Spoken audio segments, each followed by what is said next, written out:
Ho, ho, ho, lead heads. This is Lefty, the host of the Talking Lead podcast. I want to wish the Leadhead Brigade a very Merry Christmas and a Happy New Year. So just a heads up, this is a Richard episode, and for you longtime lead heads, you know what that means. We get a little salty, we have fun, but it's all in fun. After we get the shenanigans out of our system, it really leads to some great education and insight into the real-world firearms industry of what's going on currently. So the gun shortage, the ammo shortage, from a manufacturer's point of view. So it's a really good episode, and we're going to have a huge giveaway. So an opportunity for you lead heads to win more prizes. So enjoy the show, have a Merry Christmas and a Happy New Year, and we will see you lead heads in 2021.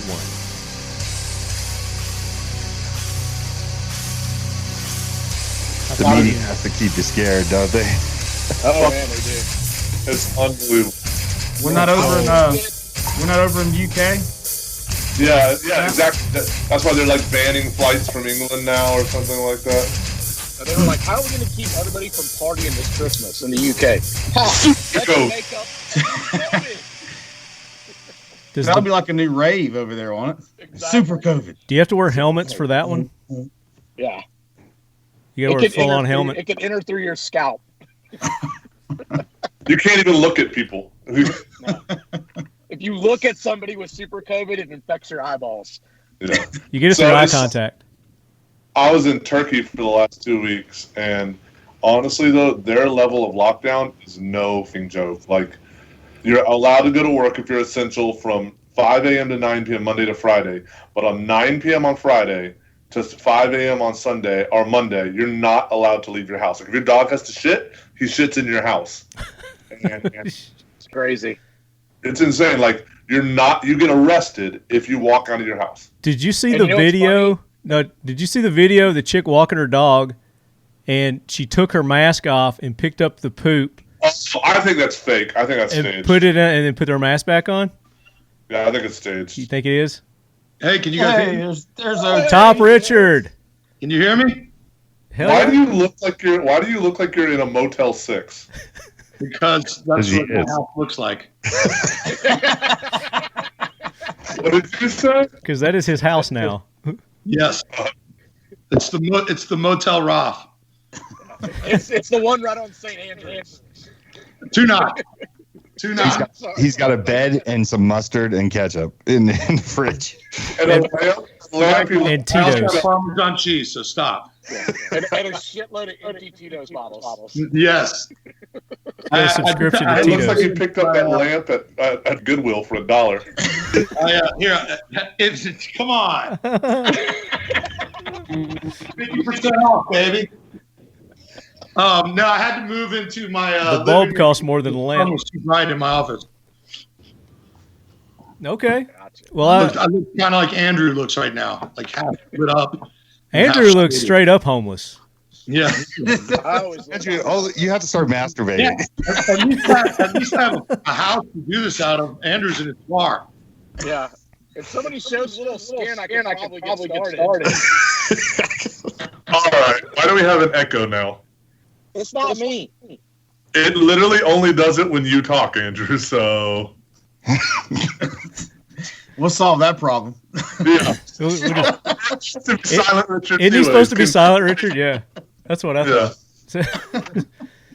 So lead heads. I've been recording all this, so that's a good. good. That's a good show starter. Yeah. So as the title of the show indicates, we are having a very special Richard Christmas episode, and we've got the original Richards, and then we've got the Guido Richard and the Silent Richard joining us also. So let's go around the horn and say hey to all the lead heads. We'll start with Top Richard. Hey, leadheads. How y'all doing? Happy holidays. OG Richard. Oh, is that me? That's you. Happy freaking holidays, leadheads. Tall Richard. I would like to thank everybody through a mask. It's 2020. I would like everybody to keep their social distancing and just understand that this is something serious that we should, whatever, I'm over it. Merry Christmas, Happy New Year, and hopefully 2021 is way better than 2020's been. Go ahead. Now, Guido, Richard. Leadheads, it's good to be back. It's been a while. Happy holidays. It has been a while. It's been a minute. You've been busy with your own podcast. Yes, I've been busy with my own podcast and my own organization. We'll talk about that. And of course, Silent Richard. No, we won't.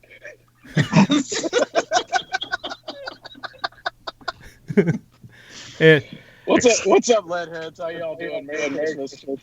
you're echoing bad, dude. All right, let me try something else. Yeah, drive down the street. Maybe turn your volume down just a little bit. Just put yourself on mute. Maybe that'll help. Pull into the Taco Bell parking lot and sponge off their internet. Try hitting the red hang up button and see if that. Get out of the Salvation Army parking lot and move over to the Coles or something. He's in the car Yeah, a that little Mike better quality. the other guys. No, in the holiday spirit, he actually went and got the National Lampoon station wagon, and he's living in the back of it. It's lovely. Clark. Well, I mean, I live there all year. It's just trendy around Christmas. Now you sound like you're doing traffic reports from the helicopter. Stay where you're at. This right there is fine.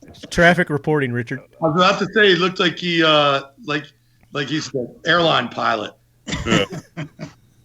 A couple bumps on the flight. So it's been a while since we've all gathered. When was the last time? Was it SHOT Show? Did we do a SHOT Show? I believe it was SHOT Show, yeah. And I don't think I released that one because it was so bad. I may have. It was pretty bad. I was hopeful that you would not release that one. Was it hangover bad or was it? I think it might have been Worse than hangover bad. It was incoherent hangover bad. Yeah, it was. Yeah. It was pretty bad. So most of our good ones have been hangover induced. No, this one was beyond. Yeah. Got it. Yeah. I think that there was no structure. It was just a bunch of When is there structure? no, but it was babbling nonsense, and a lot of it went over the line. That's the key. To make it worse, we added Zeke to it, and so that was just like literally pouring gasoline on a fire. That's so. right. That's right. That upset the balance of our Richardness. balance. Yes. So it's the Christmas holidays, and I know some of you are working and some of you are off. Corey has got like 6 months off there at Glock. He's got a great vacation. Hey, I earned saved up. every hour of that time off, okay? Every hour. Every second. Because you can't cash it in, right? Can't cash it in, but I was teaching a 7-year-old and 11-year-old. I earned every bit of that time off, okay? Okay. Every bit of it. little homeschooling. Oh, yeah, 3 days a week. What does your homeschooling consist of? A lot of crying, a lot of yelling. That's just Corey. Get your ass in here. Get over here and do this crap now. A lot of Nerf. No Nerf wall, no Nerf guns until homework's done. Finger painting? No, other than me with blood, wiping blood off their noses. No, actually, it really wasn't that bad. My daughter's in middle school, so she did her own thing. Yeah, that's one higher education than you ever got. So. Oh, absolutely. And it was only from like 8 to 12 every day, so it wasn't that hard. So why are your screens going big and then small, big and then small? Do you have some kind of setting you put on there? Who's that, me? Yeah, yours is like flashing. Adam's is flashing. Sodini's is flashing. I haven't touched Good it. on mine. They're all out of focus, but they're all there. Okay. I don't know. It's just psychedelic. I don't know. It's weird. Anyway, I've never seen that before. Am I coming through? You guys seeing me okay? I don't even see you. I don't see you. You're the smallest one. Oh, Yeah. and little Richard. Smallest Richard. Little Richard is here. Let me try turning it off and then turning it back on, see if that works. I'm pretty sure Andrew got pulled over and he's no longer with us. I see you now, Marty. Can you guys hear me? Yeah, Andrew's being questioned for vagrancy right now. For indecent exposure. Yeah. Yep. Homeless man gets arrested for masturbating outside Toys R Us. Well, congratulations. Now we can't use this episode either. So, So we'll go around the horn here. Adam, what are you doing for your Christmas holiday vacation? Well, so I made a lady friend, which I know is gonna What? be a subject of ridicule. Now we can't use this episode because Adam's fucking lying. I mean, you make a lady friend everywhere you go. So is this like? Collective sigh of relief from every woman in Columbia, South Carolina. So this is a committed In relationship. many other states. Yes.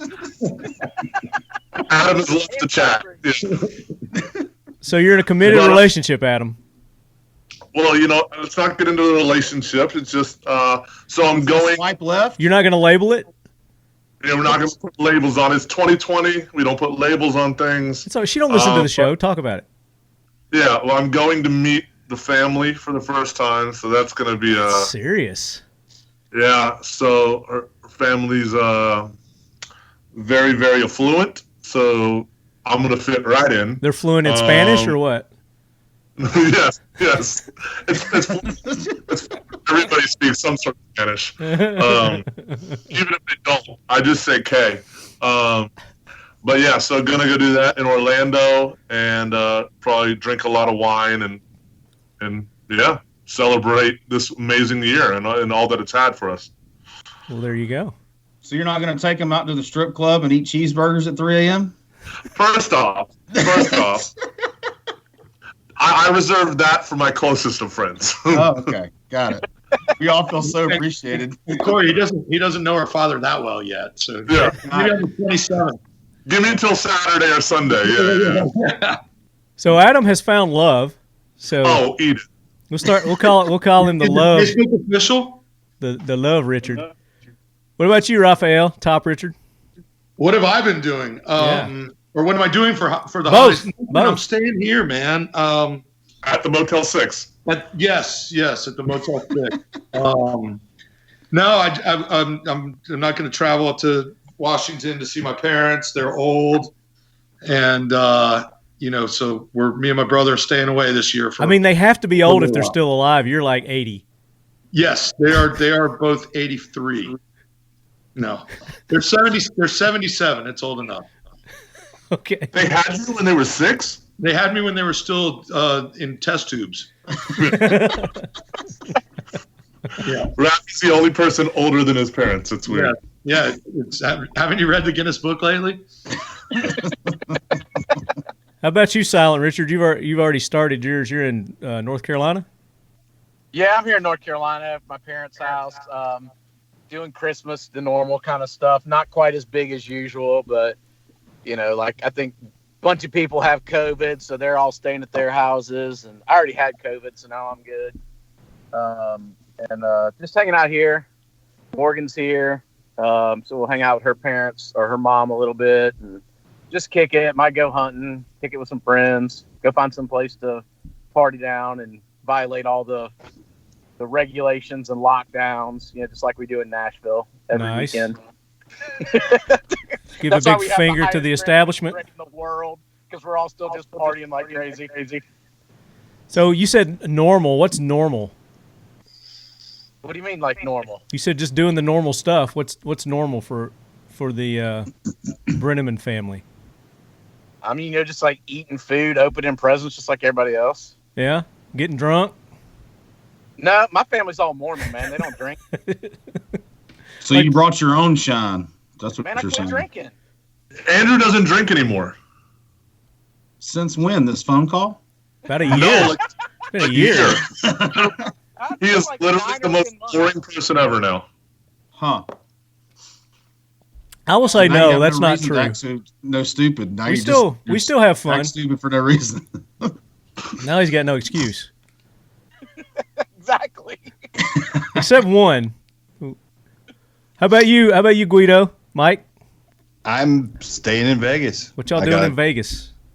We're kid free, man. We can do anything we want. Nice. Where'd you send the kids? One of them went to L.A. to visit family. The other one went to Nashville to visit family. Nashville. That's where I'm at.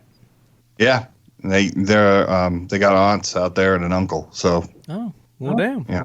yeah, they went out there to go have some fun. I don't know how much fun you can have. I suppose Nashville's better than Los Angeles. Los Angeles is like complete lockdown, but she still wanted to go visit family. They probably should just venture just outside of Nashville to Murfreesboro. No, just go to East Side, man. Like all the bars are open, people are partying. East Side not compliant. I let my 15-year-old daughter know that. Sorry.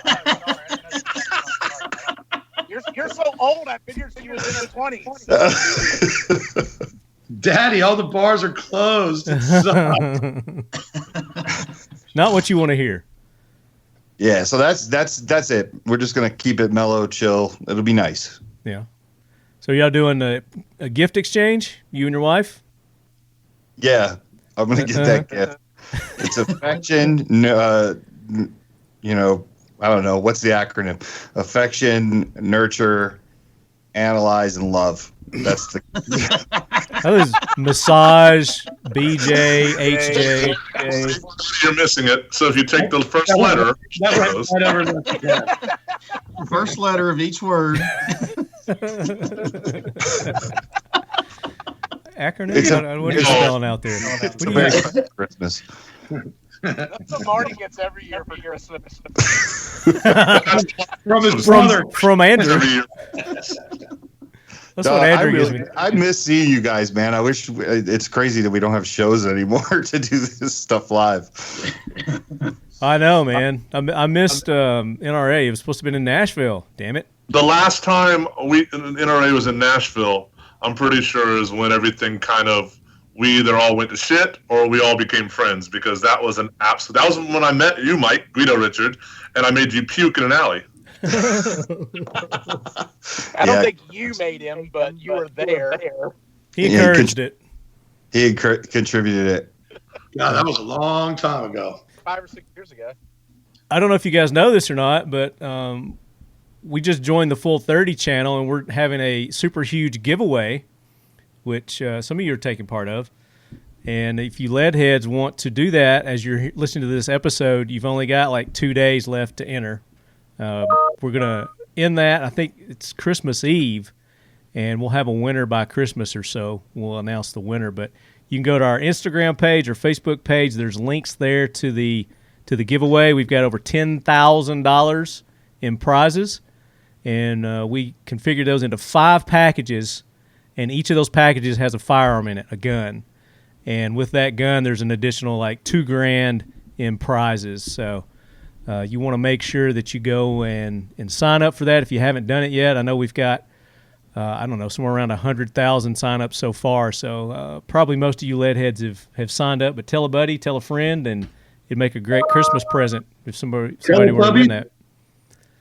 Somebody getting a phone call? Is that Santa calling? Yeah, he said I was being naughty. I think it's cute that Marty did that plug like he's going to be able to use this show. I am an editing genius, and I will use this show. This show will get used. Well,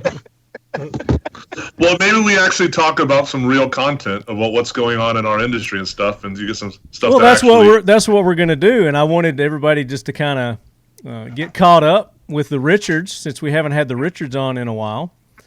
But what's the biggest thing going on in our industry right now? I mean, putting out fires. Yeah. Putting out fires. Yeah. Not only that, but lack of product in Biden. Lack of product in Biden is what Andrew says. Okay. Yeah, I mean, so for us, I think everybody's scrambling right now to obviously fulfill. And clarify who us is for our listeners.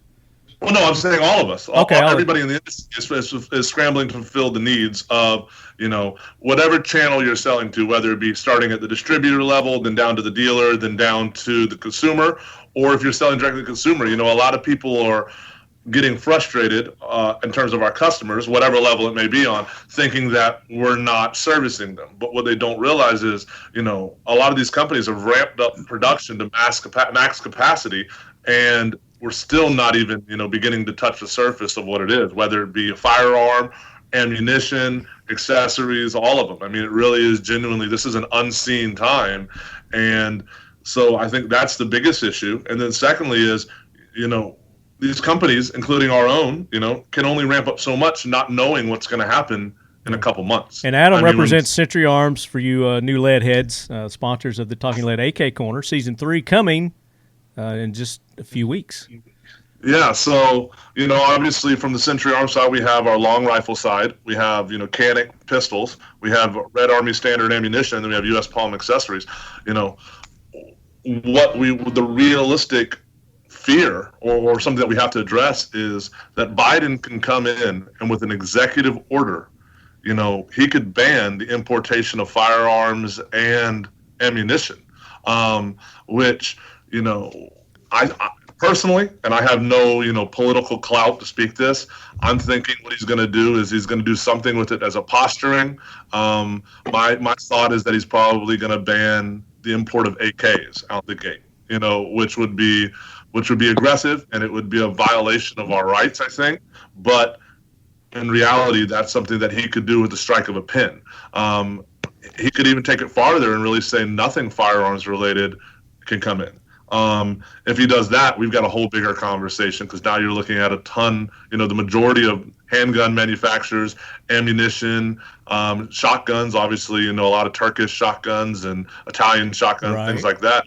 Well, let's look at what's going on right now. With the ATF going in with the stabilizing braces, with the 80%. It's already happening right now, and this is under the Trump administration. Trump is allowing this shit to happen right now. Biden's not in on this. There's nothing for him to do. He's a lame duck. The ATF realizes he's on the way out, and they're doing what. But he's not out. He's still there, and he can still do something. And he chooses not to. We had a meeting the other day with Mark Barnes, who is the lead counsel for a lot of our companies in regards to the legal side for firearms industry. He's one of the foremost legal professionals in the firearms space. What's he saying? Represents a lot of the companies that are on this call, and as well as a number of others. And his instruction to us, which this is public knowledge now, is that the Department of Justice handed down this assignment to the ATF, to BATF, with the instruction that, quote unquote, this needed to be wrapped up by the end of the year, which obviously then has the implication of this needs to be done under this current presidency. So if you look at it from that, you can call it a conspiracy theory, you can call it just political posturing, but the reality is this: if they can have this done before a Biden and Harris administration starts, then that's one less thing the Biden-Harris administration has to take claim for and piss off more of the conservative side. That's already been done. Now they're going to make their moves on things. So it's not like step after step after step is done to infringe rights under the new regime. Mm-hmm. So I really think this is something that was done as a posturing with the anti-firearms establishment in mind, but doing it from a perception standpoint more than a Trump trying to fight it. Trump can only do so much at this point. He doesn't. And what's he going to do? Fire the head of the ATF before he comes in? Why wouldn't he? So, Rafael, you're also a big importer with Eagle Imports. And Adam was talking about things that could happen and come down, and if they start stringent rules on importations, that's going to affect you guys as well. Yeah, I mean, if it happened, it would shut us down for the time being, 100%. That's something we're definitely looking at and thinking about. I don't see it happening. I wouldn't be surprised if they started, banning some things from being imported, as Adam was saying. But to go across the board where they're, banning pistols and revolvers and hunting shotguns and that sort of thing, I think would be pretty extreme. It would bring a lot of heat down. I mean, imagine Beretta shotguns and Benelli shotguns being unimportable, and that sort of thing. So we're watching it.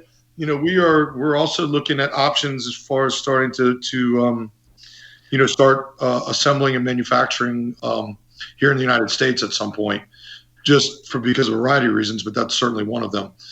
But I don't see the extremity that they would go through to ban everything firearms related to coming into the United States. I really don't. Like Adam said, I can see some AK variant type stuff or AK AR type shotguns or something like that, but I don't even know if it's going to go that far. Well, I mean, right now it's such a, who knows what's going to happen, Well, nobody knows, but we can't sit back and wait and Yeah. watch and let it happen. So, That's right. Hey, And that's the thing. yeah. I was just saying, I'm not Yeah, trying go to ahead. proponent. I'm a big person in not pushing fear buying or fear mongering by any means. No, But I no. think it is truly a reality of what could be on the cusp. It's no longer could they do this? Would they do this? These are things that with an executive order he could do in the stroke of a pen. And I think that's the biggest thing we just have to be cognizant of is even if they choose not to do it because it would be quote unquote political suicide, then we have to still be cognizant that this is the power that this man has to literally seriously infringe on our rights. And I think people just need to be cognizant of that when they're thinking about who they're electing in the future and how they make their voice heard to their local legislature. So what we've been seeing here recently in the past year since the COVID and the lockdowns and importation, whatever they've been doing with that, blocking that, which is preventing you guys from getting the materials and things that you need to do your manufacturing process. Corey, we had you on not too long ago, like 2 or 3 weeks ago, and you were talking about how you guys are still cranking them out, you're still making them. Has any of this affected you guys since we last talked? Not any more than it was before, honestly. Going back to what was said before, when you got videos from the ammunition guys coming out, the president of I think it was Federal came out, messages to their customers basically saying, look, everybody's blaming the manufacturers for not having product, but really it's just the demand. But it hasn't affected us anymore. But to what, like what Rafael was saying is, we import most of our stuff too and assemble it here. So if that was to happen, obviously we do make stuff here in the United States, as most everybody knows, but nowhere near the volume that we import. Mm-hmm. So it's definitely something to think about. But going back to what Tall Richard said too, is that I don't know of any manufacturer really that's putting capital into buying more machines right now, because they did that in 2016. Right? They bought a lot of people bought a bunch of machines and everybody turned into zeros. Yeah. And then they didn't have the business to keep the machines running. So I think right now everybody's sitting on pins and needles trying to figure out how do you get more for less and without buying more machines, whether that's training better people or just, becoming more efficient. But no, we're still plugging along, and all this stuff hasn't impacted us other than the fact that it's still just not being able to make enough guns. Yeah, and you say being more efficient. Is it also maybe a wake up call to be more self reliant and not reliant on the importation and doing more stuff over here? Well, I think that's a big part of it. But as I said, and us too, we're not putting more money right now into more machines. So in most cases, I think a lot of us, big or small, if you're importing most of your product or all of your product, it's kind of a hard pill to swallow to say, let's go build some factories, because it's going to take some time to do that. By the time you build the factories, you get the machines, you're set up, you hire the people, you train the people. Now what have you got? I mean, you're talking about just to ramp up in production, just for us, let's say it's about 6 to 8 weeks just to ramp up an extra shipping line. That's not adding more machines. That's not adding necessarily more production per se. It's just adding more shipping lines to build what we already had and ship more out the door.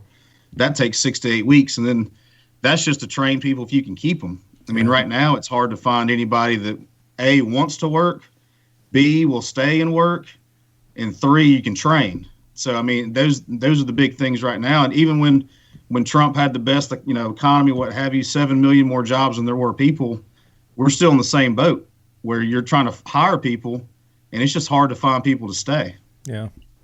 Yeah. How is the raw material issue affecting you guys? Everyone here is part of either a U.S. company or you import, but raw materials is a big deal. And for the listener at home, sometimes that's the hang up, right? Is that some of the you can't get the materials because of whatever be the reason. COVID has struck every kind of industry. Is that an issue or? Without going too far into the weeds of what people don't want me to talk about, obviously we buy enough product to bring over here for our production to last longer than a year. And even overseas, I would think in most cases, especially larger, more higher volume companies are doing the same. with everybody with supply chain stuff, you're buying enough product to last you for your lead time as well, plus probably another 10, 20% just in case you have some issues. But I would say I think that's becoming a bigger and bigger problem because most people, I think, including us, went into this year with a huge amount of inventory to build. Not so listeners understand, it wasn't inventory that was ready to ship. It was just, like you mentioned, raw material, small parts, stuff like that were SKDs, as we call them. And those were there. But as we got through June and July, all that inventory was depleted. So now you're basically, everybody's living from hand to mouth, trying to make as many as they can. And I think you've seen some of the other guys streamline products, and you probably heard too, where they're saying, you can order this, but you're not going to get it for 6 months because we're concentrating on building 9mm and pistol cartridge, stuff like that, where the pistol cartridges and the 9s and not even 40s anymore, 9s and 45s, I'd say really is what's being built. Yeah. And I'd say 90% is all 9mm, if not more for most everybody. And anything that's a concealed carry weapon, your small guns, small 9s, 380s, stuff like that's what's being built. But all the dealers are still ordering your whole product line, right? And no manufacturer's going to say, well, we're not going to take that order for that, but we're going to tell you you're not going to get it for 6 to 8 months. Yeah. I think that's happening a lot now too, and that's why a lot of the dealers, I think, to the frustration, are saying, look, they're not delivering. I've had G19s on order for 8 months. Well, what they don't realize, there's probably a 12-month back order because every distributor is being allocated by every manufacturer. No matter how that process might be a little bit different, you can only get X number of guns, and that pie is so small as it is. And I think a lot of you guys have seen it too, where people call you saying, hey, I need to get guns. I want to become a distributor. Probably more so than you've seen in a long time. Yep. And it's a hard thing to say no because you want that outlet, right? But at the same time, if you've got a pie that's, 100 guns, let's say, keeping numbers small, and you've got 10 distributors, they're only getting 10 guns, right? Yeah. But you add on 5 more people, now their pie just got a lot smaller. And what are they saying? The fire you're starting is, well, I've been with you for 10 years. Now you sign up some other guy, he's going to get the same number of guns as I get. Yeah, they might call. Yeah, definitely. They might cherry pick a line, which is what you don't want. I have a question for the guys that are importing things like AKs, right? So right now we have this situation where there was a lot of buying out of civil unrest, right? So you saw a lot of 9s going, 380s, pocket pistols, and everything like that. Now we're kind of entering into this space where we could get into some restrictions, some bans, right? So, Adam, Andrew, are you seeing a shift in what is selling based on maybe this fear? We're moving out of the civil unrest. We don't have a lot of protests anymore. We don't have all this stuff. And now we're moving into that. Maybe our consumers concerned that they won't be able to buy this in the future. Are you seeing any of that? I mean, right now, where we're at is it hasn't changed. We're selling everything we can possibly make and everything we can possibly get, whether it's from civil unrest, panic buying, fear of bans. We just cannot fill the demand. Okay. So there's not been any trend change because we've sold everything. Well, and Andrew's 100% dead on with that, but I think something that we can do that is another huge touching point right now is the price that's now being seen for a lot of these product lines. All of us, from Glock to Bursa to Century to Canik to every company that's involved in this conversation traditionally has MSRPs for their product lines. And what we're seeing now is, you're seeing a Glock that was $500 before that's now going for $850 in a store. You're seeing a Draco, pistol AK that was that was $600 a year ago. That's now going for $1,400. And people are automatically assuming that companies like Bursa, Glock, Century are drastically raising our price. What they don't understand is that's actually not what's happening. Well, to clarify that, Adam, is that price is in the secondary market that you're seeing these prices. Correct. And that's exactly it's not from the retailers. It's not from the retailers. Well, there have been too, though, as of October and September, I think, of this year. I know of 2 at least that increased prices within a month of each other, upwards to 5% to the distributors. So, but that's what I'll say. So there's both sides of it. So right. You've seen obviously on the dealer side, you've seen prices go up, but some of those it's not really there to blame because they can't get as much. So they've got to capitalize as, supply and demand. But then there's that, there's been some companies I just saw the other day that now in the state of Texas, there's been issues in the firearms industry of companies being accused of price gouging, which is something you have to, it's just news, whether you like the companies or not. It's just something that's out there.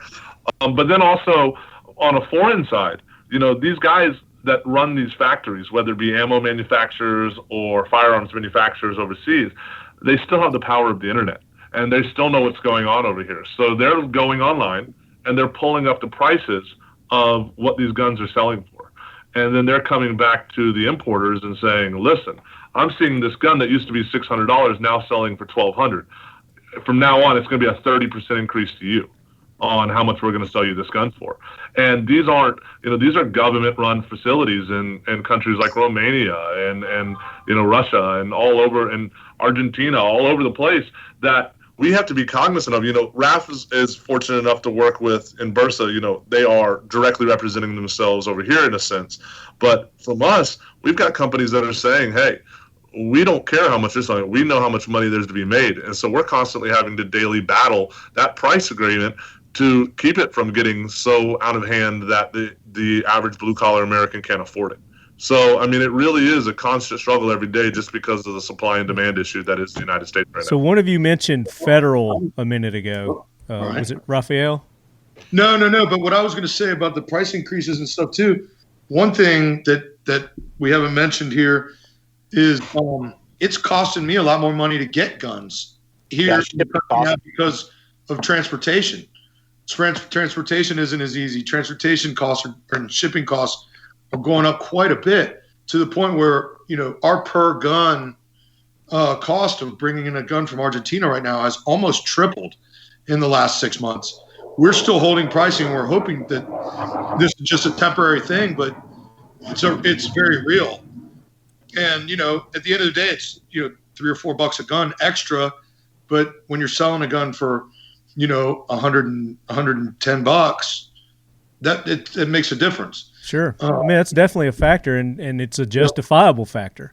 It's not just a price increase to have a price increase. So I want to go to this comment to somebody had brought up federal, and what's his name here? The guy that's president of federal. So the country's largest domestic manufacturer of small arms ammunition breaks down the reasons behind the current ammo famine on American shelves and assures that help is on the way. And this is at guns.com. If you guys want to go look up this article. It says, we are indeed making ammunition. We are indeed shipping ammunition. Jason Vanderbrink in the above 5-minute video. There's a video in there you guys can watch. It says Vanderbilt details that the increase in demand comes not only from the country's surge in ammunition demand from traditional customers, but also from new avenue, a flood of 7 million estimated first-time gun owners stocking up, as you guys had mentioned in our conversation a little bit earlier, the panic buying during the unrest, civil unrest, and the riots and things. It says, and on top of all that, we are dealing with the pandemic. Says Vanderbeek, before donning a mask and heading to the factory floor to show that the machines are humming and the brass is being boxed as fast as possible. We are making this ammunition every minute of every day, stressing the company is making more ammo than it has ever done before and actively hiring and training new employees to expand capacity. So it sounds like their strategy is to, like Corey was saying earlier, not everybody can bring on the new machines, or they don't want to take that risk. Sounds like that's what they're doing here. I don't know. I don't know how you can produce more if you were already at capacity. Yeah, I don't know. I mean, the last I heard from this was a couple of months ago, saying that Federal, and all their family of brands were sold out for a year. It was going to be 12 months before they could fill current up in order that we wrote it today. Yeah. That's what I've been hearing from a lot of manufacturers. Yes. That's the same for Aguila, too, I believe. Our friend Stu at Aguila was saying that 3 months ago. Yeah. So, I mean, it's just crazy. It is, man. And again, you guys, we were talking, customers yelling at you and all this sort of thing. And it's like, what can I do? There's nothing that we're going to do, and we're not going to go out on big risk and then have everything slow down a year from now, and then you're in debt for new machines and you're not shipping as much as you were. We're at max capacity. We're probably sold out for 8 months. And that's not a real number because every time you get a shipment, you allocate it out to different people. So, some orders might take longer than others to fill.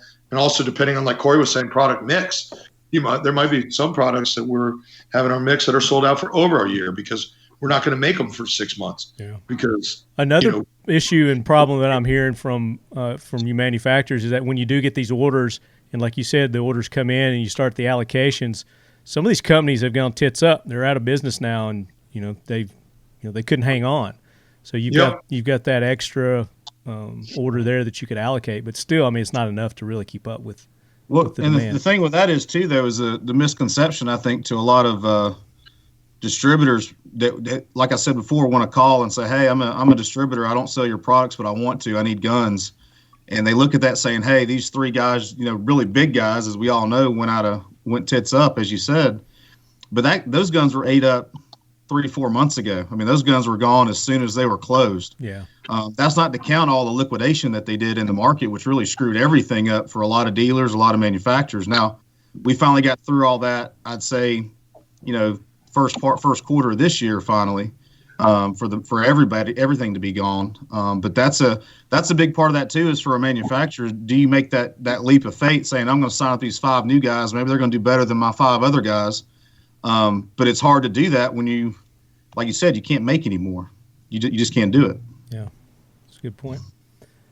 The only thing I'd like to add to that too is I don't know what you guys are seeing, but as far as from the distributor side is, having promotions and stuff like that, I think that's getting ready to start back up. I've already talked to some people planning it for the first quarter of next year. And of course their question is, hey, I'm going to have this promotion in March. Can I get more guns? I'm like, well, probably not. My best answer is to start allocating product to a ghost warehouse that you can put stuff in. But talking to a lot of these distributors, my first question to them is actually why. Yeah. Because, you're given, whether you give something away or you spiff them or whatever the case is, I mean, you're not really gaining anything. But I do understand it from their side too, because from their side, if they're not doing anything, when it does come up and they got to start pushing stuff, who are the dealers going to contact, right? Right. That's a competitive amongst themselves, Corey. Right. You know what I mean? The RSR's got to go against the Davidsons, and it happens. Yep. Well, the thing is, as a dealer, if RSR is not running their usual e-show or their usual promotion, you kind of go to the wayside. Right now, you're just ordering guns. You're just ordering 5 of this, 10 of that, whatever the guy calls you for. But so I understand from their point too is they have to stay relevant, if you will. Even though I think for all of us, an RSR or a Davidson's in the top 3 or top 5 at least, for all manufacturers, or for most of us anyway. And so they have to stay relevant. So they understand you're probably going to tell them no, but they're not going to say we're not going to do it because you kind of have to. And we caught the same heat from the distributors for our stock and dealer program. I mean, that was a big deal. Are we still going to run it? We're like, of course we are, because that's kind of for us. And anybody that has a dealer program, it's kind of like your payback, right? For the year, the good stuff they did, the guns they bought. Now give them a little carrot at the end of the year, or middle of the year, or whenever everybody starts theirs. But that's been a dilemma too, because you just can't get more guns. Yep. Yeah, we were looking at all these guys that they had to cancel their in-person shows, and they're doing these virtual shows and all this stuff, and they want you to give them $1,000 to participate, and we're just like, no, because okay, yeah, I can give you $1,000, but I'm not giving you any show specials or anything. So what's the difference? You're still going to get the same amount of guns. You're still going to sell them just as quickly. So why am I giving you extra money? But although we also have co-op to the guys that they get a certain percentage, they can use that for whatever they want. I'm just not giving them any extra. And it's just the way it is right now. And I okay, so a guy comes to your virtual show and he buys a gun, he might not get it for 8 or 9 months. What's the point? You know what I mean? It's these guys want to, like you said, stay relevant, and I get it, but they're still getting the same amount of guns they always get, or more, but they sell them in 10 minutes. So let me ask you guys this: has anybody taken part in one of those virtual shows yet? So we have. So Century, Talk about the Canik experience. Yeah. Yeah, so I mean, it's very simple. I mean, it's nothing nearly like the in person, and the reason why is so we'd made some commitments months back to do some special makeups, some special colors, some packages, and things like that for some of our buy groups and distributors, things like that were on larger scale. So you guys have seen it out there for the Canik. It's been like the white ounce and some different ones like that, where the distributors say, hey, we have this specific color we want in mind. You see that with Versas, you see that with Glocks, and so we'd already committed to those. So even though it wasn't necessarily the biggest volume pusher for us, we agreed to do it just because of, the relationships we have with these guys. But the reality is, while they sold great, we could have come out with a purple gun that only shot rocks and people would buy it right now, because people, anything that's firearms related, the joke is we need also selling tactical rocks right now because it'll sell. People are nervous, whether it be because they're first time gun buyers, or they think their rights are going to get infringed, or they're just seeing the fact that supply and demand, when everybody wants something, we're humans, we want it too, so they're going and they're selling. So it's not like these e-shows are unsuccessful, but they're selling just like anything else. Like you said, if we're technically sold out of pretty much all of our guns through 2021, because you have these distributors that are calling and placing millions and millions of dollars of orders every day. The same guy will call you 3 times in a week and place, knowing that you haven't even fulfilled orders from 2 months ago. But it's just it's the nature of the beast right now. Demand is out there, so people are going to try to get it, and that's what I think is the most important thing for the consumer to realize. All the companies that they're trying. We really are trying, from the manufacturer to the distributor to the dealer. Everybody's trying to continue to, nurture the Second Amendment right that Americans have. Well, I think that's the big struggle for manufacturers too. Is, as you mentioned, this happened a few years ago at the Ellett Brothers show when they did $1 billion in sales, most of that being ammo, and how many of them were actually true orders, right? And for a manufacturer, I get the same thing you're saying, Adam, is you'll have some guy call you 3 times in a week ordering $6, $7, $8 million worth of product. He's never ordered more than $500,000. And it's like, do you take that order? Do you realistically take that order from that guy knowing he's not going to get? But you don't want to say no, but you got to somehow talk to some reason, saying, look, dude, you've only bought $500,000 worth of stuff. You want to buy $8 million? First of all, can you pay for it? Number 2, when are you going to get it? And typically they say money talks, right? Whatever we can. Right now, that's the funny thing is right now, I really don't think it does as much as it would in a slow time. If you had somebody call you 3 years ago, right, saying, hey, I want to write an $8 million order, you take it in a heartbeat and you try to ship it as fast as you could because you don't know if you're going to have that $8 million order coming from 5 or 6 guys. Yeah. But now, I've had that. But you require them to put some money down on that, right? What's that? You require them to put money down, right? Well, no, we don't do anything based on how much money you have. With us, it's if you're not a distributor, you're not getting anything unless you're signed up. And with Glock, it's one of those things where we try to treat everybody the same. Obviously, not everybody's the same. I think we do our allocations a little bit different than most, where it's basically just a percentage of business. If you're the number 1 guy and you're writing the most business throughout the year, in slow years, you're going to have a bigger allocation. Just the kind of the way nature of the beast. But that is the hard part of saying no to that order, but then being realistic at the same time. Being manufacturers, Glock and Century, and Sodini to an extent with Avidity Arms, how has this affected your new product R&D? Good question, Marty. Thanks, Andrew. I was going to touch on that earlier, but it's a sensitive subject. Obviously at SHOT Show this past year, we rolled out, the 74 initiative, Project 74, which was going to be us developing, a fully American-made AK-74, and including, full transparency, letting people see, the failures, working with, some experts in our industry, everybody from industry experts to YouTubers and reviewers, and really letting people see that we were doing it the right way. And we've been very excited about it. It was very well received by the public. And then this March hit, and the craziness. Well, even before that, but really March hit, and this huge influx of demand. And, we had to make a decision. Do we continue to pour a ton of our resources into developing something, or do we focus on meeting the demand of the American public right now? And a lot of that attention, whether it be engineers or laborers or just pure assets and resources, had to be devoted to the current product. Because it's just the reality of business and the reality of what the actual demand is. So a lot of those projects we've been developing, while some are still working, I've kind of been put on the side burner for a little bit. Yep. I can tell you from the Versa side of business, it's a very easy answer. We don't make new products, so it has to. Notice I didn't include you in that question. Hey, you included me, which I thought was crazy.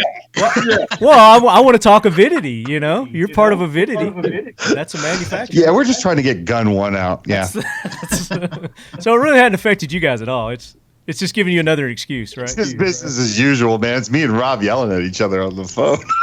What the consumer thinks. Let's also not forget that you take the time to yell at people on the internet as well. That's right. We like to punish our followers who want the gun, and we like to be cheeky and fun. Cheeky and fun. I like that. So give us an update. Where are you with it?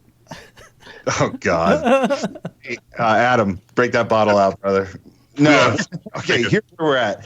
We are in the process of, we're still right before the testing phase. We just brought on a new company out of Louisiana that's making our slides and making a bunch of different parts. Then we're going to have to test them. And it's been that process. Now, we did make changes to the firearm, and that's one of the things that drives me crazy, because those changes to keep up with the times cause delays. So, okay, good enough. I'll let you off the hook. Thank you. Corey, did you want to address the new product R&D? I mean, well, obviously we had a few new products come out, even as crazy as the latter part of the year with the 43X and the 48 MOS that came out. And I mean, I wouldn't say R&D has stopped, but I agree with Adam. It's definitely been slow just to have all hands on deck to build as much as you can possibly build. I wouldn't say it's stopped completely, but everybody, I think, is always trying to work on something new. It's some form or fashion. It's some capacity. Yeah. It doesn't just stop 100%. But I mean, the hard thing is right now, if you have a new product that's ready to go and you've made some, do you bring it out and sell it, or do you wait? And it's one of those deals where if you've got inventory right now, you better go ahead and sell it. Doesn't really matter if it makes a huge splash or not. Obviously, when it's slower, newer products are going to give you that shot in the arm that gives you a good bump in a first quarter, second quarter, or third quarter, whenever you need it.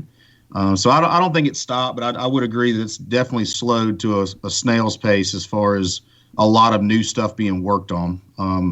From the prototype side of it, I wouldn't say there's not talk and discussions of new things to possibly bring out if it slows down. We still have those meetings and those discussions, internally and overseas, but it's definitely slowed it down a good bit.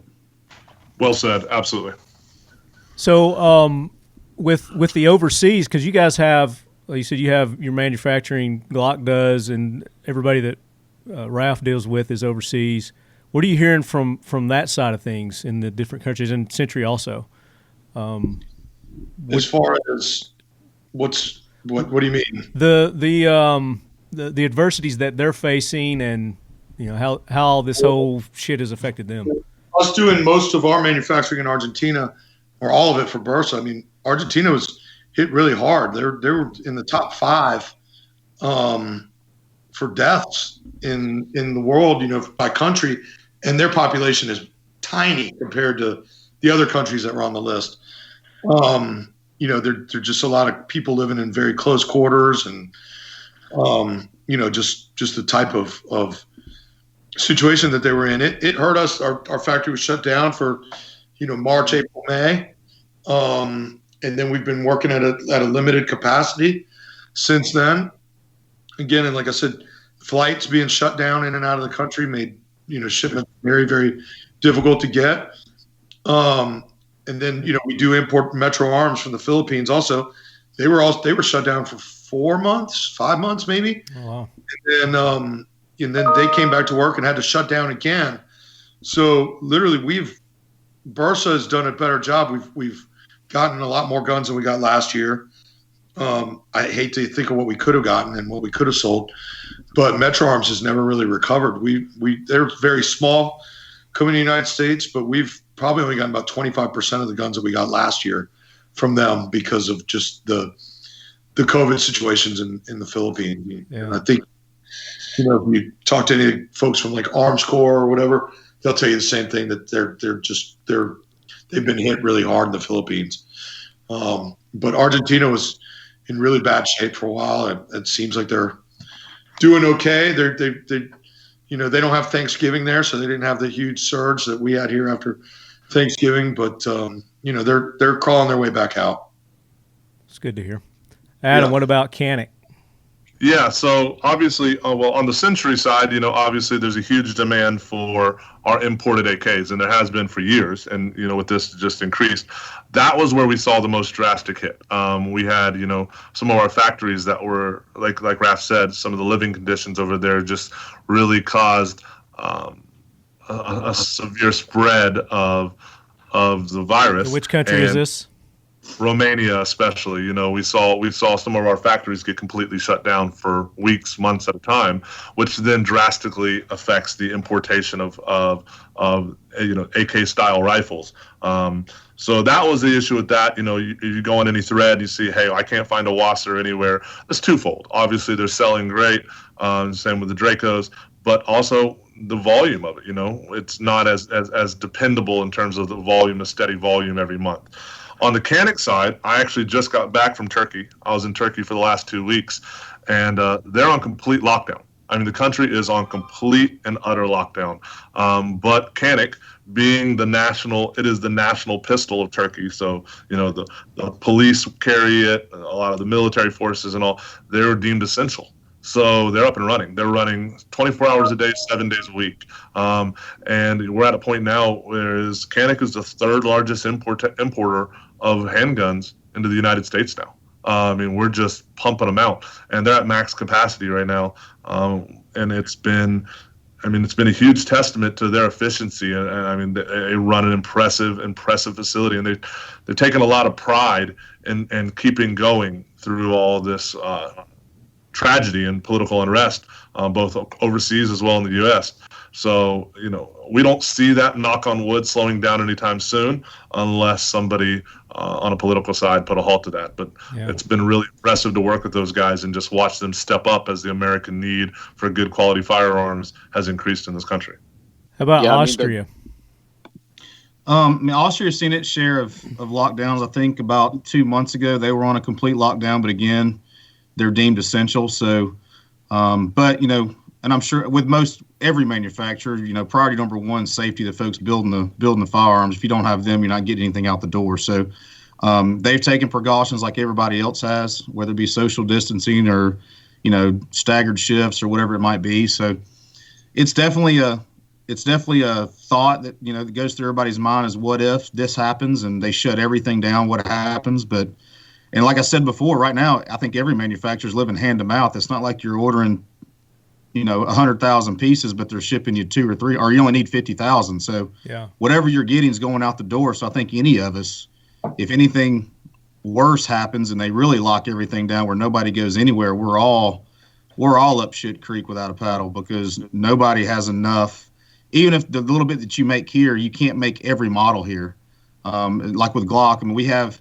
We share molds, we share information, different things like that, but you only have so much you can build at one time in any factory. Sure. And if you're, spread thin as it is, we'd all be up shit creek if something worse were to happen than what's already happened.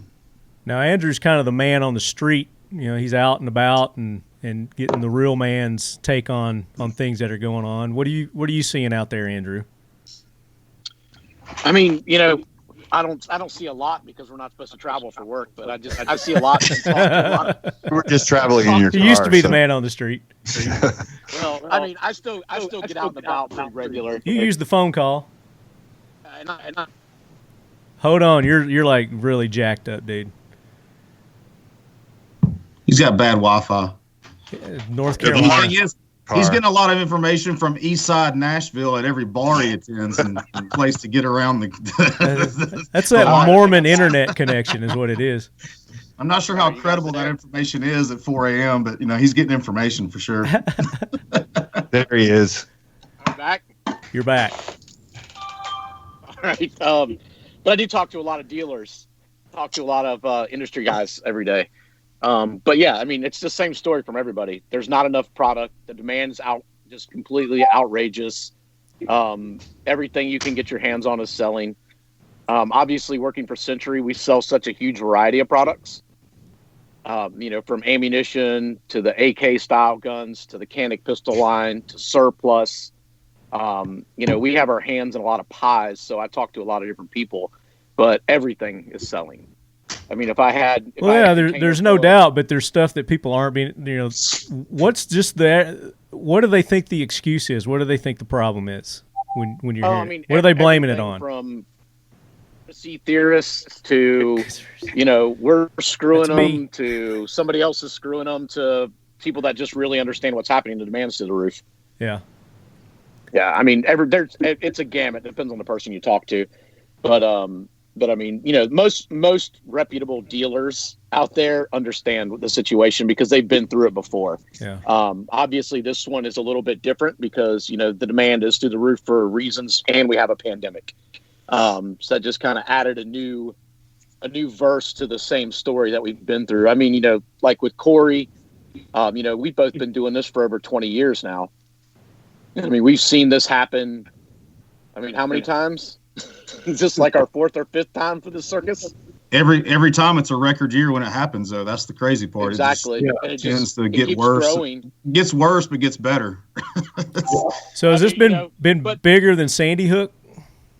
Oh yeah, much bigger. Wow. The thing about it is, when our peaks get higher, our lows get even worse. So the back end of this is going to be worse than the back end of Sandy Hook. For every action, there's an equal and opposite reaction, right? Exactly. So as high as we are right now, is low. That's just market. That's just how the market works. Whether it's real estate, whether it's guns, it doesn't matter what it is. It's a widget. So the bubble while bust. Right now we're having a windfall, we're also going to have a bottom that we've never seen before after all this is over because it's happened every time. You just got to weather the storm, put your money in the piggy bank and be ready for the slow time. And that's what's in my mind right now. While everything's busy, everything's good, everything's great. What's going through my mind is what do we got to do now to prepare for when it ain't? Well, that actually goes back into too. We were talking about earlier with pricing. A lot of these guys from overseas, and everybody has somebody to answer to, right? And all the discussions are happening, as we mentioned, seeing a gun that's normally $500 going for 13 or 12 or whatever, and then all of a sudden everybody starts talking about price increases. Well, then when the market levels out, then what do you do? Because now you've just went up to make the money, and coming from the car business, it's easy, because you don't have to buy a car. You don't have to have that's a lot more money for sure, but you don't see that in the car business. They basically they're already making enough money anyway, unless they have some special car they've made or whatever. But talking to a lot of these hedge fund guys and stuff like that, they all ask the same questions. Why aren't you increasing prices by 5, 10, 20%? And the gun industry just really never done that. I think really since a lot of folks started using map pricing. Before it was the Wild Wild West, right? It was POR, and all the prices were all over the place. And I think now most companies, I know for sure Glock, we stick by the map, and I think most manufacturers use some sort of map, whether it's disclosed or undisclosed gentleman agreement saying, hey, we would appreciate you not doing this or whatever. But I think that's, stabilized the market more than anything. But then trying to talk about price increases, and like you said, when the bottom falls out, it's a lot harder to go down than it is to go up. It doesn't look good, does it, when you do that? Yeah. Rafael, no, it makes people think about the people that Adam mentioned in Texas that are already being sued for price gouging. I mean, it's obviously price is a very touchy word in our industry, as far as any industry really, with price fixing or map pricing. You got to be very careful when you're describing what that is, because obviously you can't price fix. You can't say you can't sell for this. You can have minimums and advertising and stuff like that, or transfer pricing. But if you've got real hard costs, like Rafael was talking about before, with your import costs have gone up, your shipping costs, transportation costs, all that's gone up. You've got real hard, justifiable costs. I mean, you have to build that of in, course, right? you know, instead of like Corey was saying, going up 10%, you go up 1 or 2%. Sure. Right. Yeah. Where it's really minimal to the end line user. You know, it's a matter of going up, you know, $3 or $4, Yeah. and if you explain it, but you know, like let's just say on a Versa Thunder 380, which you know, it retails for around $199. Although I've been seeing them on Gunbroker, as we've been talking, I've seen some at like $325, which blows me away. But Are they selling though? That's the question. they're selling them. But Oh, wow. you know, for me, it means, you know, if I go up 2%, it's literally $4. Right. You know, and so I don't think anybody's going to scoff at that. And especially if you explain it to your customers, hey, it's costing me $6 more to ship it here, and I'm going up $4 to you. I think under the current environment, or you know, everybody kind of understands what's going on, and I think they expect price increases, not only in firearms but basically just across the board and everything. Yeah. But I think what we're talking. But it's about good that you is aren't not taking right advantage now. of that. You know, you're not taking advantage of the consumer and jacking it up 10%, 20%. So that's good. So Deanie, you do a podcast. You got your own podcast now, and you're on a lot of podcasts too. Talk about what you're hearing out there from the personalities that you have on the show, and you know, your circle of influencers there.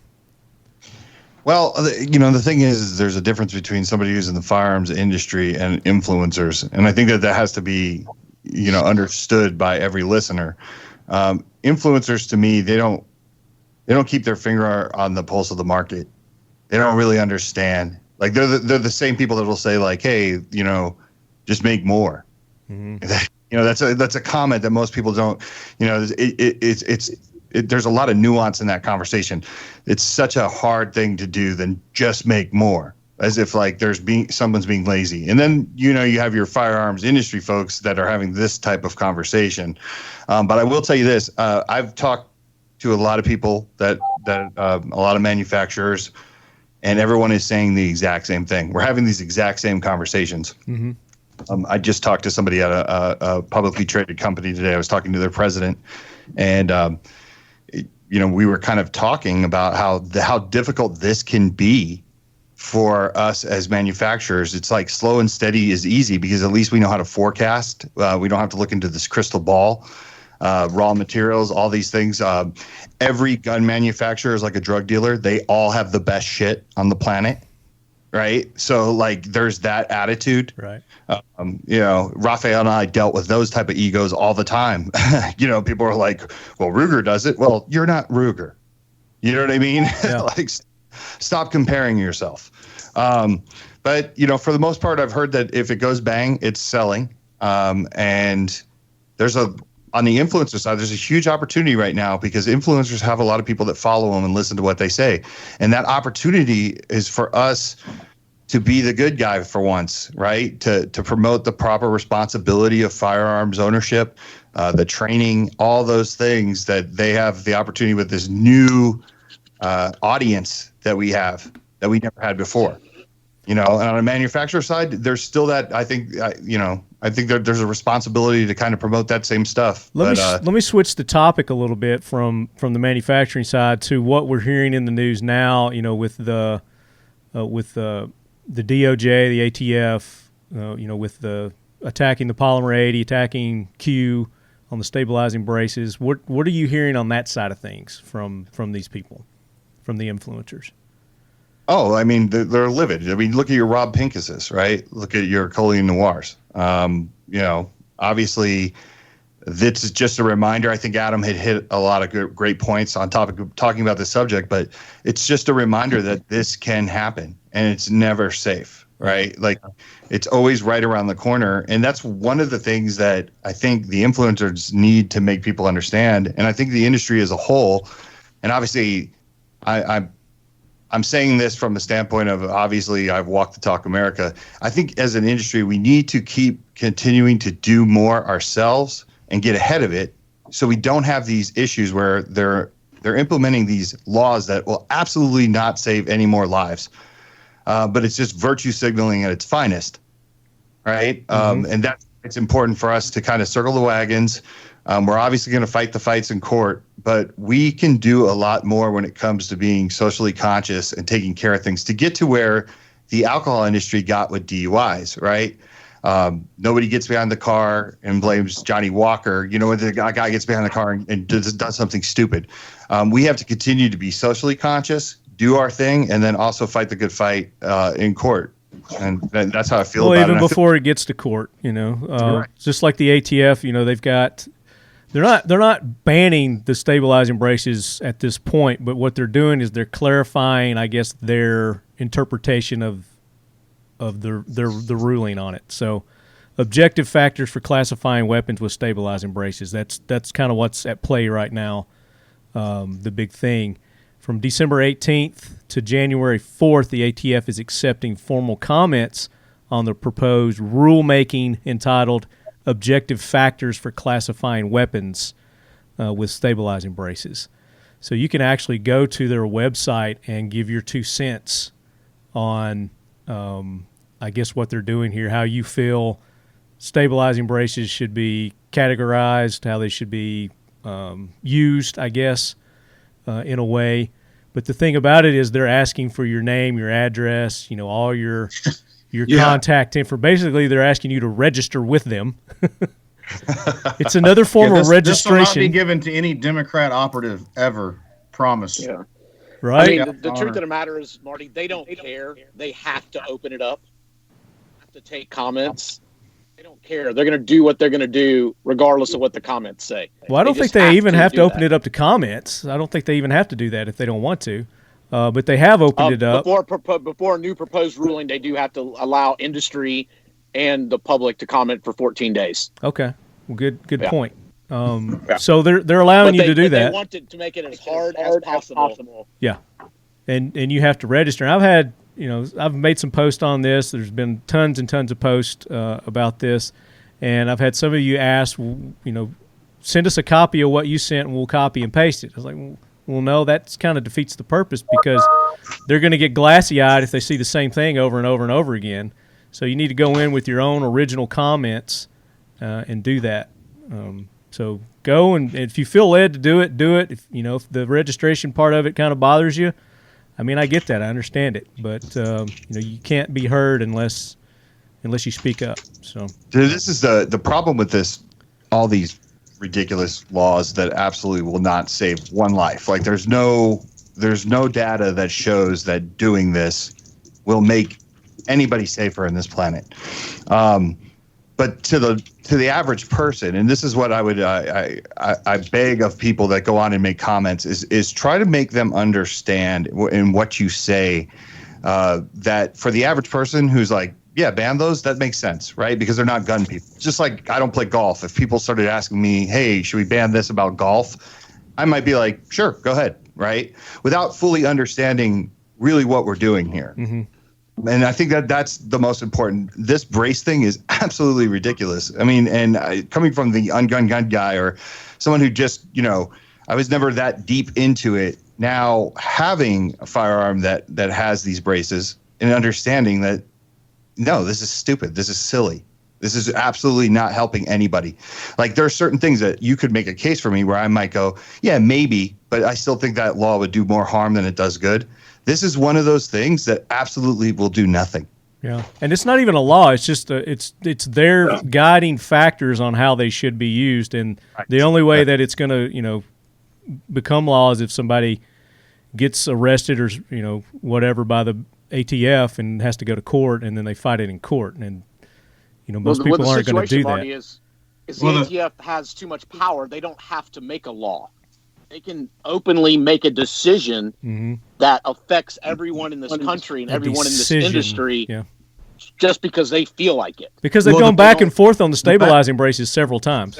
Yeah, but the bad thing is, to your point, if somebody gets arrested, it's not going to be a concealed carry permit holder that's going to get arrested with an arm brace robbing a gas station or something. It's going to be the thug or whatever, the guy, the criminal that could care less if that law's in place or not. That's where it's going to turn and say, oh, we got to ban these because now the criminals have them. Right, and that's I guess stupid. I should clarify that. But until a law-abiding citizen gets in trouble with this? You know, are we not going to really see anything? Because the Polymer 80, the whole thing that really sparked that gave them the excuse to go in and start attacking the 80% was there was a murder. I can't remember where it was, but there was one that was used in a crime that was committed not too long ago. So they, so now we're seeing them attack just like they did Q. So I can only imagine that in the time from when Q to when this happened to when Polymer 80, that they're going to have a whole nother redefinition or reclarification of what an 80% firearm. It's not a firearm. It's 80%. It's not a firearm yet. You know, it's not even a firearm. It's completely legal, to have an 80%er and build it and manufacture it yourself at home. Yeah, but there's rules. There's rules and guidelines that you have to follow for that to be able to do that. So yeah, absolutely. But that's like saying that you have to register a billet of aluminum if you purchase it. Yeah. I mean, it's completely insane. And to Mike's point, it's not going to save one single life. It's not going to stop any crimes from happening. Yeah. No, and the funny thing is, if you look at the latest checks, right, the highest set of checks was in what state? Illinois, which is one of the worst gun states. Out of all the most restrictions in any state, and they also have the highest murder guns rate being sold in Illinois than anywhere. I think it's Illinois and Kentucky were number 1 and number 2, to the tune of like 8. I don't remember what the number. It was a stupid number. Millions in Illinois recently that were doing checks for guns. So it's crazy. So these stabilizing braces, the 80%er, these are just the minutia of what the real problem is, the real issue. And it's the National Firearms Act is the real problem, and that's what really needs to be repealed, in my opinion. Yeah, absolutely. It happened in the last 4 years. I don't see it happening anytime soon. No, but that's what really people need to focus on, and not because that's what they get us focused on. Bump stocks, they get us focused on this little thing that they're going to try to take away from us, or regulate, put extreme regulations on. When that's really not the issue. The issue is, if you look at all this, like you said, it's not going to save one life whatsoever. What they're doing here, it's not going to change anything.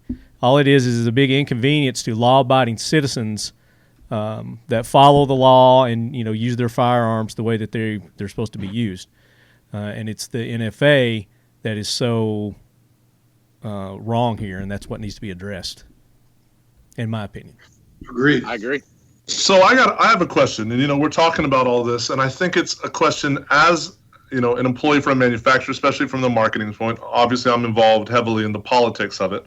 But I see this so often on threads and on social media, and Century Arms and I know Glock and a number of these other companies have taken adamant stands, and they are constantly donating and utilizing assets to protect our rights.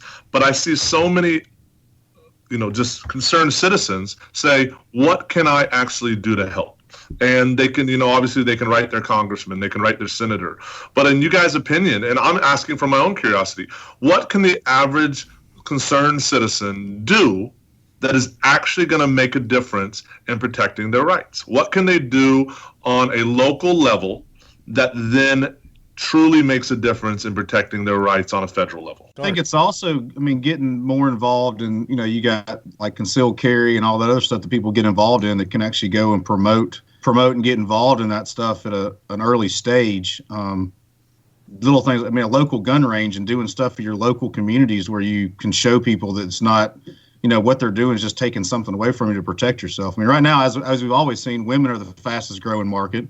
First-time buyers are the fastest growing market. Why are most women buying guns? To protect their kids, protect their family, stuff like that. And then as we saw in 2009, all those the huge increase of first-time buyers there, they actually turned out and figured out they liked guns after about 6 months, and they came back and bought more guns, which typically, you don't see that. You'll see a huge increase. Let's say you see an increase of 20% in first-time buyers. That usually drops off, and they don't go back and buy another gun, right? They bought one. That's it. And for the manufacturers and distributors and dealers, they bought that in the last quarter. They don't buy another gun in the first quarter, but we haven't seen that over the last few years because I think people are going out, especially women, Younger purchasers, their first guns, are going out. They're actually enjoying shooting with family, especially now with COVID. Ranges have been, the business there has been outrageous as well. And they're seeing the same thing where they're coming back and actually trying to buy more guns. One, because they like it. They found out it's not, it doesn't shoot itself off a table and hit somebody in the hip at dinner.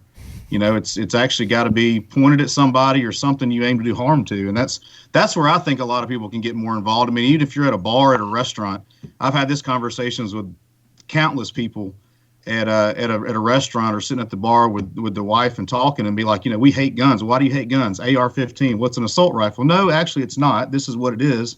And then you pull up pictures of your phone, right, on your phone with like the Smith & Wesson 22. AR looks just like an AR-15 that shoots 2.23 or 5.56, and ask them which one's the bad one. Well, they're both bad. Well, why? Well, no, this shoots 22. You can do whatever you want with this. It's not going to do anything, but it looks just like this one. And a lot of times they may not turn the corner and go buy a gun, but you can have a conscious conversation with somebody in a civil conversation. I think that's the biggest part too. With all this other stuff going on, everybody is so divided, and it's either you support guns or you don't support guns. You're a Democrat, you're a Republican, period. There's no middle ground anymore, and you can't have a regular conversation with somebody to have the same kind of discussion we're talking. Like Mike says, these laws we're doing over here are going to do absolutely nothing across the country, even in that state, to save one person, not one. And if you actually just, as we've all said before, if you just enforce the laws that are on the books, it will do more good than having new laws, because we all know, and the criminals don't care what the laws are. Yeah. But if you catch a guy, he shouldn't be caught 4, 5, 6 times as a felon with a firearm and get thrown out on the street, or no cash bail or whatever it is, no bail, whatever, and they just let them go for whatever reason. Doesn't matter whether they got a gun or not. Yeah, sometimes they don't even know. Like, I'll give you a prime example with Walk Talk America. I'm on the Governor's Challenge and the Mayor's Challenge team in Nevada, and we have mental health professionals in the state of Nevada right now that are working towards changing the language of the red flag law and the transfer law, right? And that simply became out of relationship with Walk Talk America, because when you kind of sit down, you have that civil conversation and you let people say whatever they want. And you meet them where they're at. So if you hate guns, okay, that's fine. And Walk the Talk America is, for our new listeners, that's the organization that I founded 2 years ago that bridges the gap between mental health and firearms, right? And we look for solutions where people can get the help they need without fear of consequence when they're in crisis, right? And that's the most important thing, is saving lives. But I'll give you an example. The transfer law.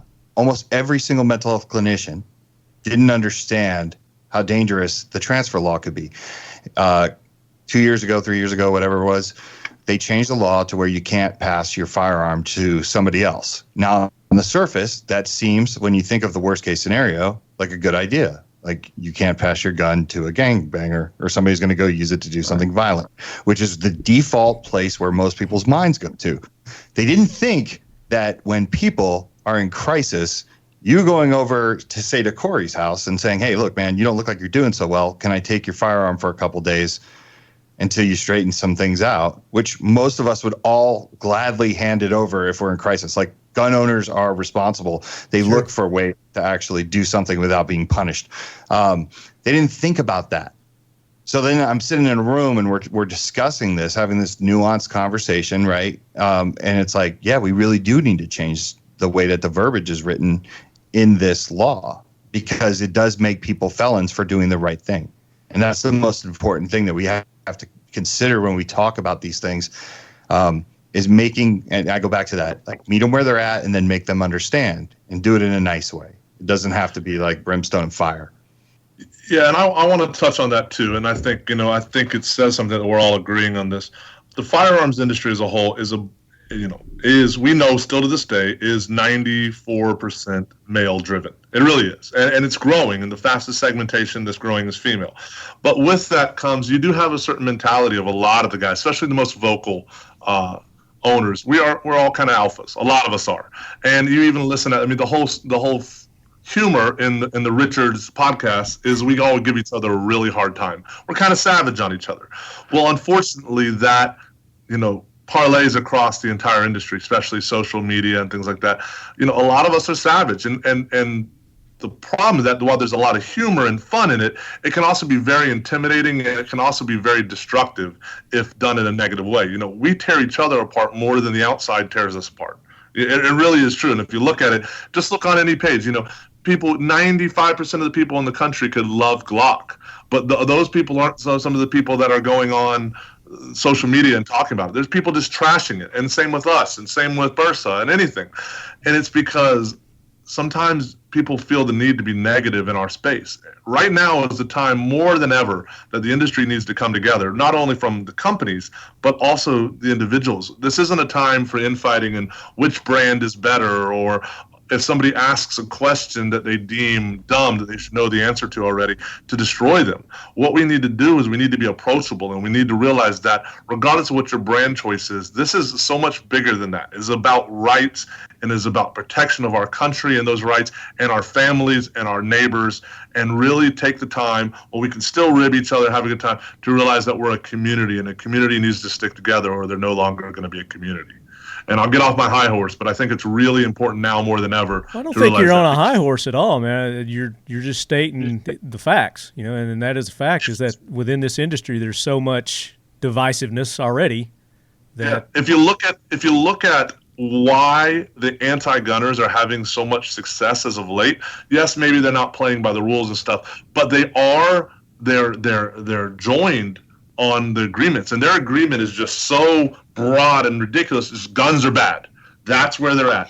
And so they've taken these talking points, like starting with ARs and quote unquote assault rifles and stuff like that, and they've created this narrative that all of the people that are anti-gun agree on, and they're just marching with that initiative. If the pro firearms community can come to that, hey, we are all in this together, and you know what? It's about our Second Amendment right more than it's about a brand or a caliber or disincluding people that don't know what we think is enough information about it. And we can be inclusive like that. We are just as much of a powerful force, if not more. Over 70 million, what is it? Like over 100 million gun owners now in this country. I mean, it's crazy, the number. We have such a huge percentage of the population that is adamantly for, exercising our Second Amendment rights. We'd be an unstoppable force if we can actually do this together. Well said, man. That's I'm why on all you board. lead heads in Georgia need to go vote. Yeah, and if you live in Tennessee and you want to go to Georgia to vote, feel free. It's allowed. Heck, get a mail-in vote. That's one cool thing about the Richards podcast. Honestly, guys, if you think about it, there's 3 straight-up competitors all right now. We compete in the exact same space for the same customers, but we see a bigger picture of the gun community as a whole community, where even though we all sell, make, market different products, we're still part of the gun community, the firearms community, and we're all sitting here talking about the same things, regardless of brand, regardless of anything else, because we all have the same goal. Today we want to have the American people exercise their Second Amendment right. We want to provide them with quality firearms at whatever price point they're comfortable with and they can afford, and with a variety. I mean, that's what we're here to do. We're all here to do the same thing at the end of the day. And it's cool that we can all sit down and talk like this and just be friends and kick it. It'd be great if your company would pay you more so you get a better internet connection. Yeah. I've always said that I thought what I loved about the firearms community is that you can stick us all in a room, whether it be SHOT Show or NASCW or whatever, and everybody there, for the most part, is competing against each other for the same spot. But we always, for the most part, I like just about everybody in the industry. But that's what I've always found. The sense of community in this industry is really outstanding. And I do, but I see exactly what Adam's talking about. When you get outside of the manufacturers and all that sort of thing, when you get to the guys that are sitting on their computers, they're trolling on the internet, that's where you see a lot of crazy stuff. But really, when you get on the inside of this industry, I think for the most part, everybody gets along really well, and that's always been one of my favorite things about this industry. I've met some of the best people I've ever met anywhere in a competitor's booth, and it doesn't matter to me. I mean, there's room for all of us. And we all are working and thinking about the bigger picture. Very well Great. said. I honestly feel like we'd all need to cuss each other out right now because this has hands down been far too productive of a conversation. This has Yeah, been it has been way We more. really kind of got the the most train on productive track, Richard show ever. Well, it's not at 10 a.m. at the SHOT Show. We're not all sweating out last night's festivities right now. Some trying of us- to hold our heads up off the table. Some of us are. So let's get back to Christmas, because we're having this big, huge giveaway with Talking Lead. And we've got 5 packages that we're giving away. And in those packages, there's a firearm in each one of those. We've got a Browning Buckmark 22 LR pistol in one of the packages. It's going to come with a Stealth Project rimfire suppressor. We've got a Glock G48 in our prize package 2. Prize package 3 comes with a M&P 9 from Smith & Wesson M&P 9, and that's from Primary Arms. And then on our last 2, we've got Sky CPX with their red dots. So we've got prize package 4 and 5 that will each have a Sky in one of those. And then each one of those gun packages will come with an additional like $2,000 in prizes. We've got ammo, we've got backpacks, we've got knives from Buck Knives. Mission First Tactical has got some pepper spray and some Talking Lead dump trays. And then we've even got cigars from Founder Cigar Company that's in there. But you can go and get the complete list. Go to my website, go to our Facebook page, go to Instagram. I've made posts there. There's links where you can enter in the Instagram bio. There's a link there you can go.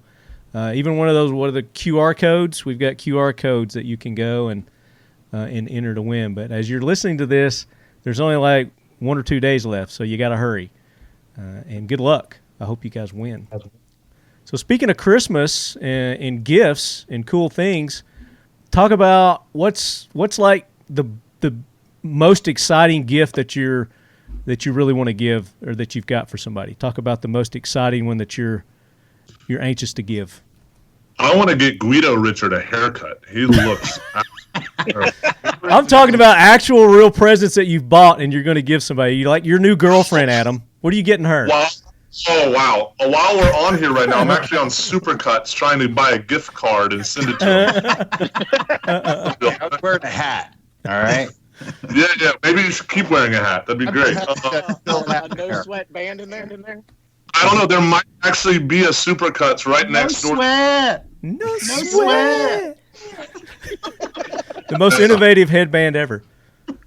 Yes. It's a maxi pad for your hat. Is that still a thing? Are you still selling those? I've never sold them. I was just helping those guys out. Gave them away. Yeah, he just gave us all no sweat. I still got a package of those. I love them. They're still I around. think wasn't that the year that he was asleep at Big 3 in the car and he couldn't get out of the car? Literally 25 gun manufacturers dumping thousands of rounds of ammo 20 feet from him, and my man slept in the car for 5 hours. It was a bad day. It was a good night, though. Yeah, It was a great night. Yeah. So, Adam, talk about the ultimate gift that you're going to be giving to whoever. Oh, come on. I tell you, if I was the ultimate gift right now is realistically is ammo. And I know it's kind of a cliche, but I was able to get some ammo, and I was able to get it at cost, which is still way higher than it used to be. Like I said, but I was able. All my buddies and stuff. I said, I tell you what, that'll be my Christmas gift this year. So it's 250 That's gold. rounds. Ammo's gold. 500 rounds here. I got my dad 1,000 rounds of 9mm brass. So Nice. Yeah, so that's a big one this year. I mean, it's crazy. It's tough because, people are buying these guns and they can't afford to go shoot them, and so having some excess while you can still, make sure you keep enough to keep your family safe, to actually know, I think as a gift to get it for people so that they can go shoot and Absolutely. they don't feel. Yeah. If you can Then get they're it, give it. Absolutely. I agree with that. Now, what you dodged the question. What are you getting your girlfriend? All right, first off, we talked about these labels. Well, she is a girl, right? And she is a You're friend. going to spend the holidays with her family. She's your girlfriend. Yeah, definitely your girlfriend, Adam. Hey, I got a gift. Get her the Walk to Talk America patch. You get on walktotalkamerica.org. Jesus. And for a low donation of $49.99, you too can have a Walk to Talk America patch. That's a free gift with a $25 donation. Which, if you go 50, she's getting a shirt. Free t-shirt. what? She's getting a t-shirt. Or is it just like a Hanes extra large? And the fact that I control the what goes out of the little warehouse back here, I'll even throw in a wristband. So Ooh, go ahead. Look at that. Make a little note. Hey, let him know it's you you. throw in a hair scrunchie and he's A little sold. left on your behalf. And by warehouse, he means it's directly behind that backdrop he has on his podcast right there. All right, no, so Adam's not going to answer the question. Let's move on to Top Richard. What are you excited to give this year? Man, I'm not because I'm not going to see my family or whatever. You're not giving shit this year. I'm not doing shit. I didn't ask for anything. I'm praying for good health in 2021. I did. My brother wanted some woodworking stuff, so I got him some of that stuff and sent it to him. Okay. Raph, I think you should get a picture for the wall in your Motel 6 hotel room because something. A new lamp. Well, this is very transitional, so I don't want to make it too homey. Yeah, why don't you splurge and give yourself a for Christmas? Okay. So Deanie. I'm just going to continue to give money to my daughters and my wife, like I always do, like every day. Yeah, so different. So you're like, here to go buy yourself something nice? Yeah, that's just the way it is. I think the way that they see me is a human ATM. So you are dominated by women in that household, aren't you? I am, and it just the hair shows it. Hey guys, all right. Look, I'm gonna wear a hat. Adam, you happy? I was wondering how he keeps it so black. The human wallet. How does his hair stay so black? That's what I want to know. Good jeans. $2. No sweat. What about you, Corey? I can't really talk about mine because I'm at the house with the kids, but there's a few. Whatever they get, they'll have fun giving it to them. Whisper. Tell us what it is. Tell us what it is. What? Whisper. What? Tell us what it is. Whisper. No. They don't listen to the show. Come on. No one listens to the show. I don't really have one thing I don't have one thing. One thing that's like, stands I out. know when this person opens this, the look on their face is going to be priceless.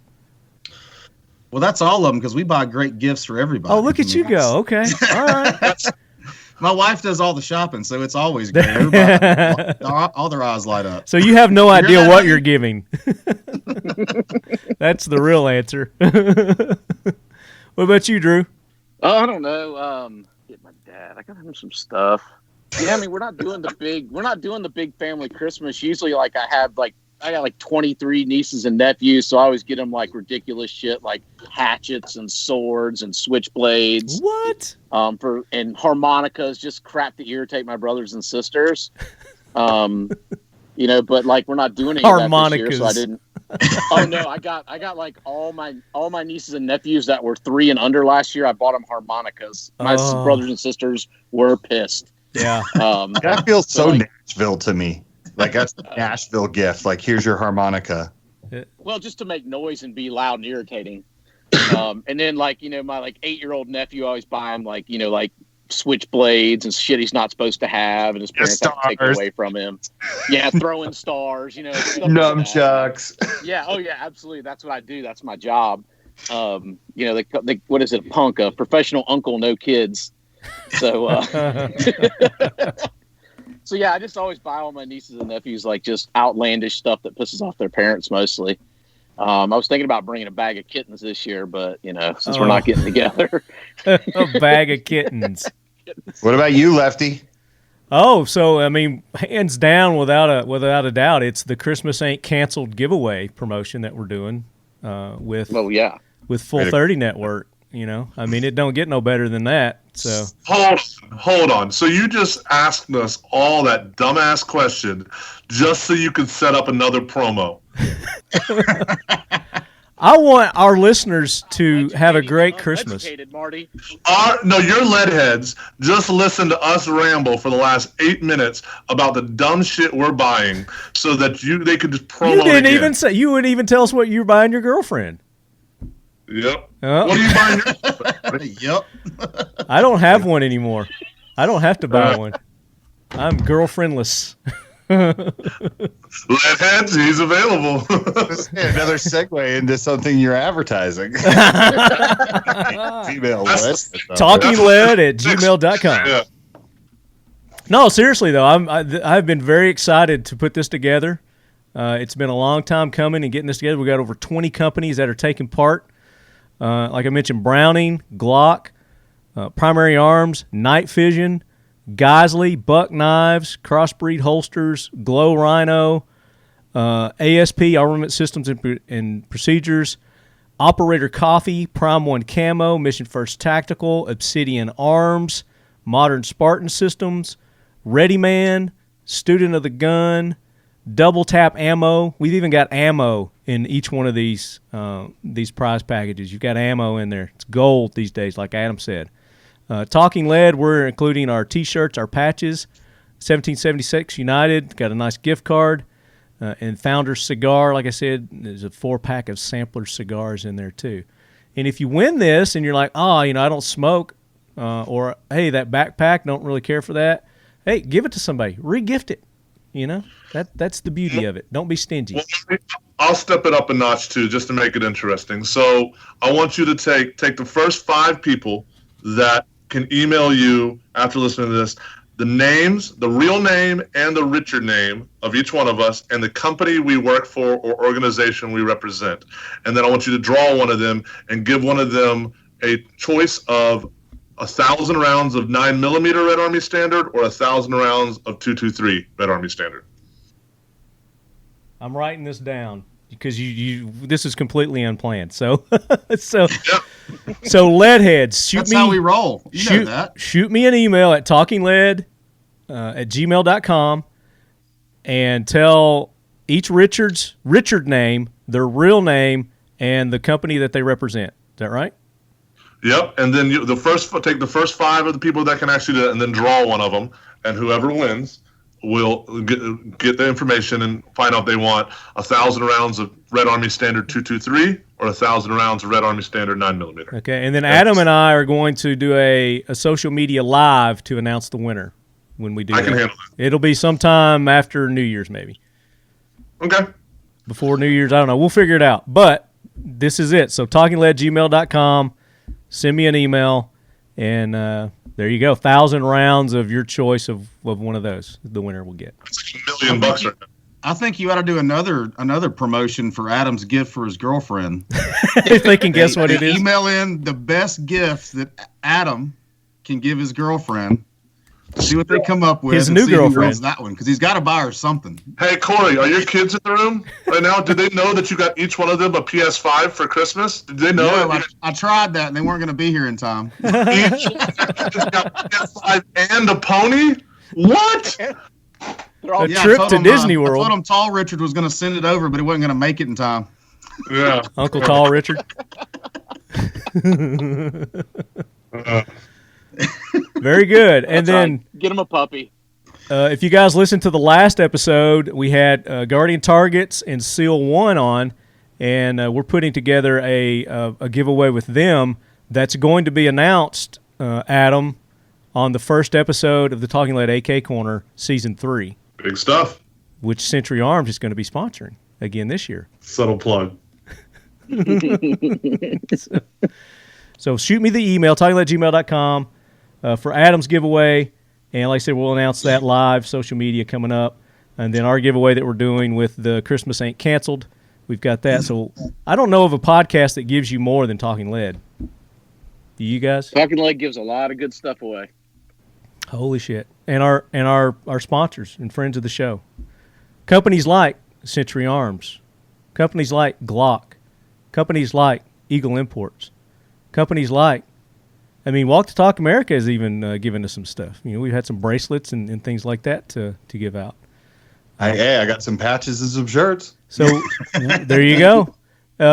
So, Deanie, plug Walk the Talk America. Tell everybody how they can get involved with that and what they can do to help. Okay, if you want to help, you can go to walkthetalkamerica.org or WTTA.org.